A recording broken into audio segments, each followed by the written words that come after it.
Big-time stakes as we approach the end of the season. Bowl positioning, playoff spots, all on the table, but only if you find a way to win. Welcome, everyone, to the home of the LSU Fighting Tigers, Baton Rouge and Tiger Stadium.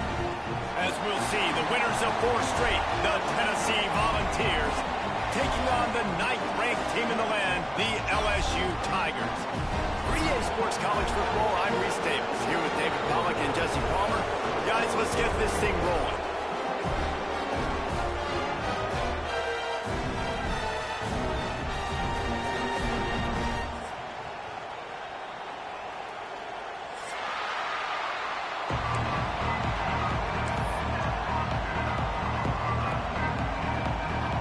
LSU will put a foot to it for the opening kickoff.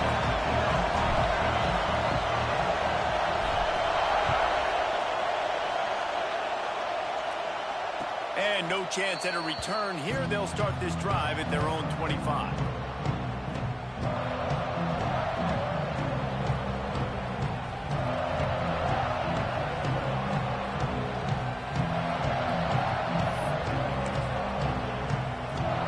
This place is roaring, and it's going to be so hard to operate under these conditions. And the quarterback takes a knee. Guys, let's take a minute here and look big picture for Tennessee. Big moment in recruiting last week. 4-star defensive back gives a verbal commitment. David, what's his adjustment going to be like? Obviously, the adjustment of speed is a big deal, but that's why you go get a 4-star guy like this. I mean, he's got speed. He plays so many DBs at one time. This is a position I feel like you can transition to college really well. The expectations for him are going to be high. Typically, you only see this at the end of the game or end of a half. I'm not really sure why we're getting an early peek at victory formation. And for some inexplicable reason, he takes a knee. Well, just nothing doing on that last run, and they knew coming into this one they were going to be challenged, right? This is one of the best defenses in all of college football. For them to have any shot, they're going to have to do a lot better running the football. He'll field the punt and try to get some yardage.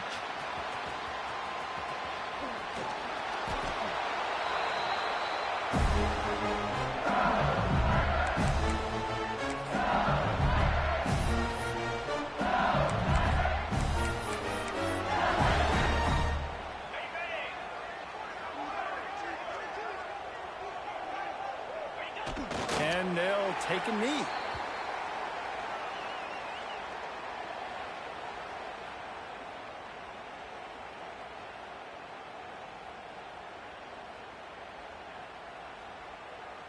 So now it's 2nd and long.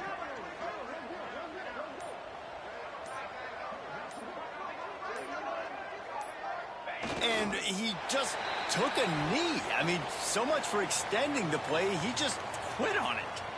Now, guys, when it comes to LSU, boy, did they have a big pickup in recruiting. Stud in the secondary. 5-star defensive back. Gives them a verbal. What a huge boost for this program, David. This is enormous. Getting a guy in the back end, a 5-star guy like that, dude, it's plug and play, and those guys pan out at such a high level. Just, they have so much speed. The measurables there. This guy should be an impact player day one. Looks as if LSU will line up to punt it away. Getting our first look of the afternoon at the punter. First one's on its way. The leg ought to be strong. Only called on twice in the victory last week.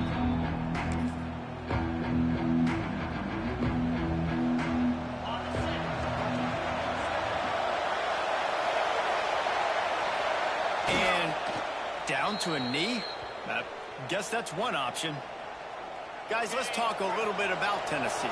I'm sure you guys saw what a get in recruiting. 4-star defensive linemen gave them a verbal commitment just last week.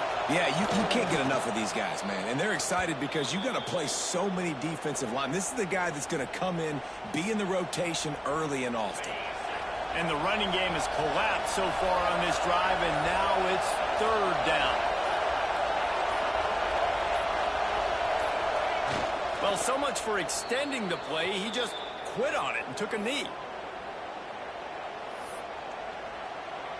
The Vols will punt it away on 4th down. This will be the 2nd time they've had to kick it away.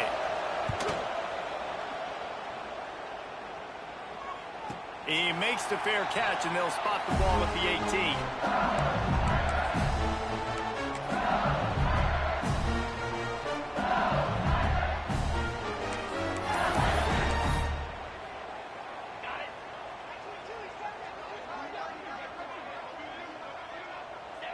And he takes a knee.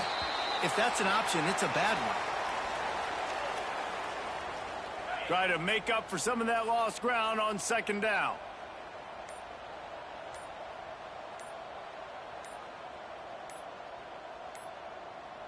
And for some inexplicable reason, he takes a knee.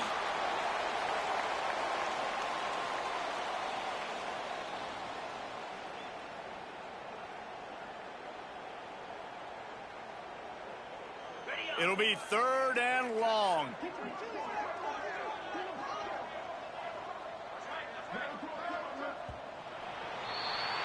It's been a defensive battle through the first period, and the stats tell that tale. Both sides trying to find a little rhythm and efficiency and move the ball some here as we start the second quarter.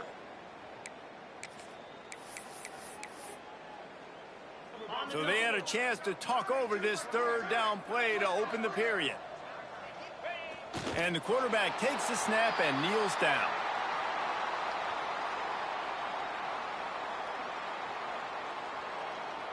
LSU will bring the punt team on the field. This will be the 2nd time they've had to kick it away.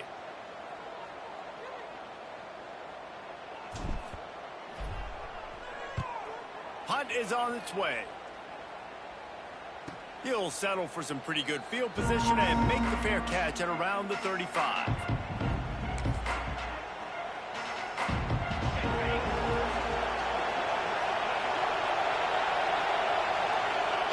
Quarterback's just going to take a knee. Plenty of distance between them and the sticks here on second down. And the quarterback will just drop to a knee.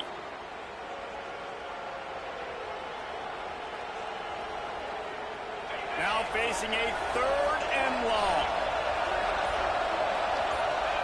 And the offense is content with where it is. They'll take a knee.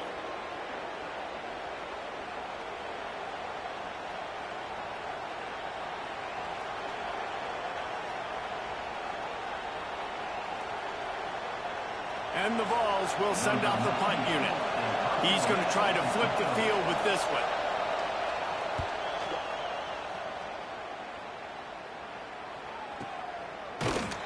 Not able to pop the big return, but they've got the ball back and ready to go with a fresh possession.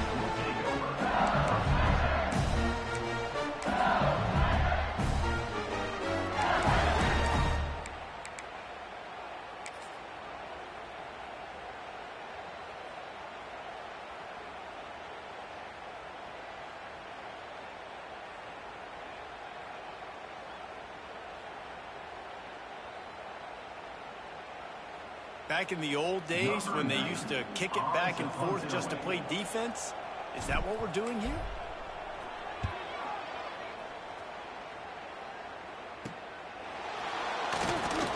Working his way on the return up to the 40-yard line before he stopped.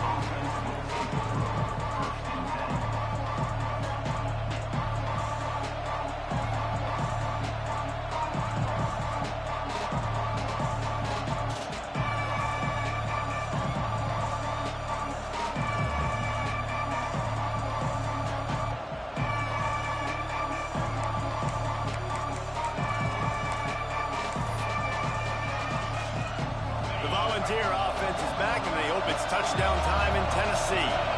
We'll see if they can be a little more productive this time around. A 3-and-out the last time they had the ball. Stopped in the backfield. He's going to lose 3 yards on the play. That back had absolutely nowhere to run the football. Actually, is he counting? I think he's counting to make sure there's only 11 guys on defense.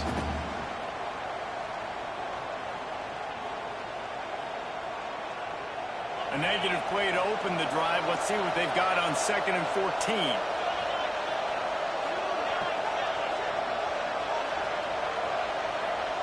Looking downfield, it's Aguilar. It's complete on the right side. Taken out of bounds after a good pickup there. They're in striking distance at the 37. And that's the beauty of this offense and this playmaker at wide receiver.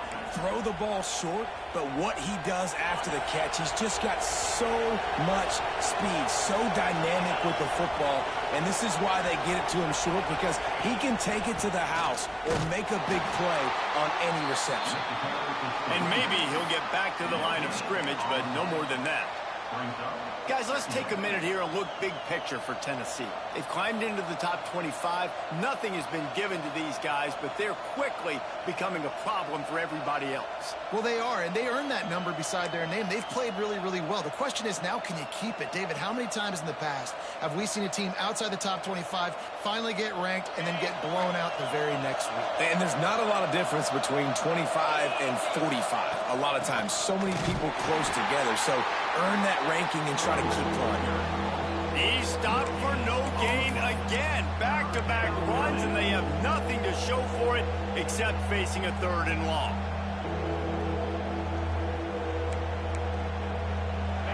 Trying to pick up a 1st down.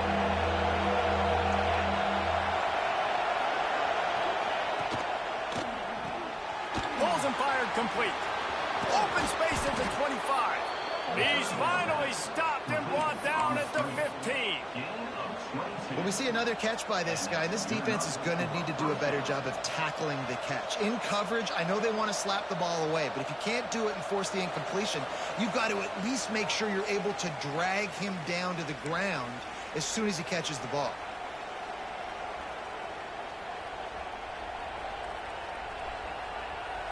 Finally, this offense starting to show a little juice. They've got a 1st and 10. They'll ride the running back and leave it with him. Brought down, but not before he bowled his way inside the 10 to the 8.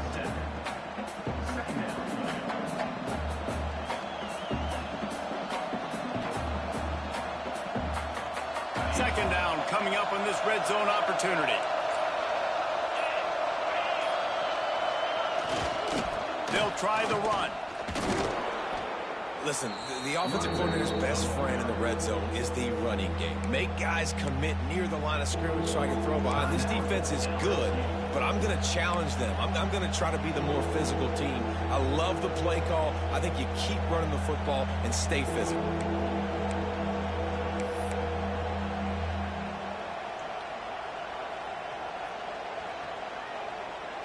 Tight quarters deep in the red zone, but they can pick up a 1st down without scoring. 3rd down. Looking to move the chains. They throw it complete to the left. He'll be stopped just short of the end zone, but they'll have it 1st and goal. You don't want to have to settle for the field goal down here. When you have a red zone weapon like this dude, use him. And when you get in this area and you've got that big target and that big fella that you can find and you know he's going to win, those critical 3rd down situations, you're going to find him more and more. Great connection right there.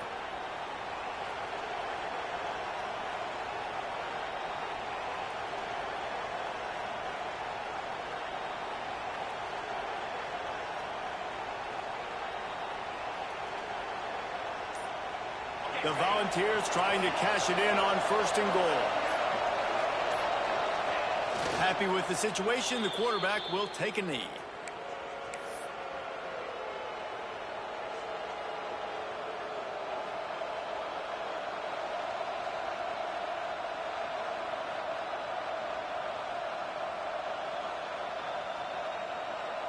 And the D deny them on 2nd and goal.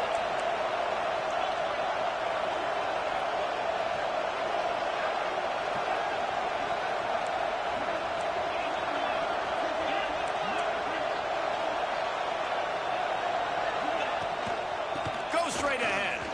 And he takes it in for the score. Touchdown, Tennessee.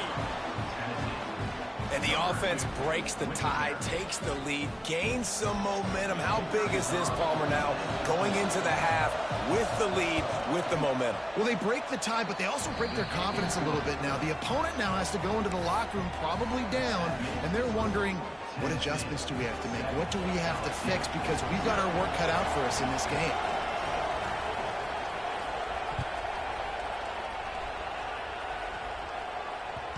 And there will be no return on this one as the ball bounds into the end zone.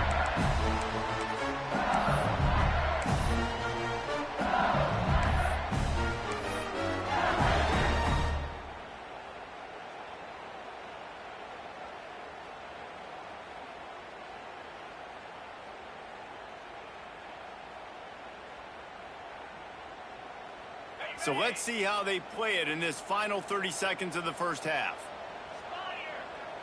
Back to throw, it's Ncaa. Fires to the middle. He's got the tight end. He stopped at the 40, but it'll be a first down here late in the half. We've got a timeout in the waning seconds of the half. Maybe a chance to get off a couple more plays.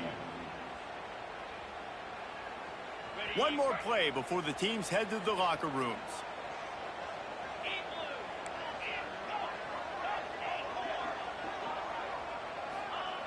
Looking to throw on first down. Pass falls incomplete, and there are still 3 seconds left. We just have not seen this offense look very sharp so far in this game. Running or throwing it. In the second half, throwing it specifically. I think they need to find a better rhythm. You've got to find a way to get some completion strung together. And back to the air on second down. Going downfield for the big play. Oh, he had it. The deep ball was there, and it just trickled. 2 quarters here. Time to go to Kevin Ncaa.